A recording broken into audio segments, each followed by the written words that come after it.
ब्राह्मण और सांप की कहानी। लालच बुरी बला है। एक बार की बात है, किसी नगर में हरिदत्त नाम का ब्राह्मण रहता था। उसके पास खेत थे, लेकिन उनमें ज्यादा पैदावार नहीं होती थी। एक दिन हरिदत्त अपने खेत में एक पेड़ के नीचे सोया हुआ था। जैसे ही हरिदत्त की आंख खुली, उसने देखा कि एक सांप अपना फन फैलाए बैठा हुआ है।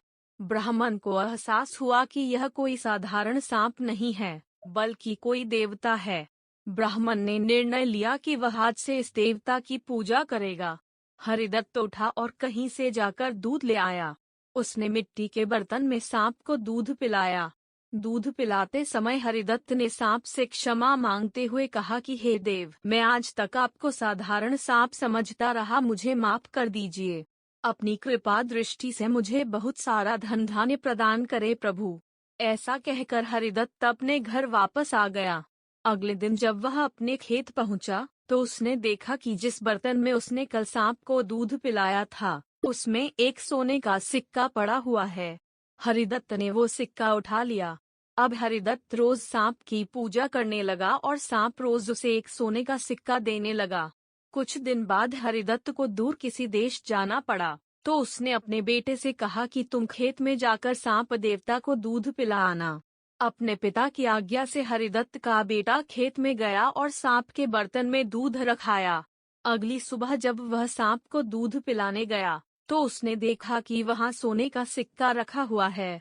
हरिदत्त के बेटे ने वो सोने का सिक्का उठा लिया और मन ही मन सोचने लगा कि जरूर इस सांप के बिल में सोने का भंडार है। उसने सांप के बिल को खोदने का फैसला किया, लेकिन उसे सांप का बहुत डर था। हरिदत्त के बेटे ने योजना बनाई कि जैसे ही सांप दूध पीने आएगा, तो वह उसके सिर पर लाठी से वार करेगा, जिससे सांप मर जाएगा। सांप के मरने के बाद मैं तसल्ली से बिल खोदूंगा और उसमें से सोना निकालकर अमीर आदमी बन जाऊंगा। लड़के ने अगले दिन ऐसा ही किया, लेकिन जैसे ही उसने सांप के सिर पर लाठी मारी, तो वो मरा नहीं बल्कि गुस्से से भर उठा। सांप ने क्रोध में लड़के के पैर में अपने विष भरे दांतों से काटा और लड़के की उसी समय मौत हो गई। हरिदत्त जब वापस लौटा, तो उसे यह जानकर बहुत दुख हुआ। कहानी से सीख।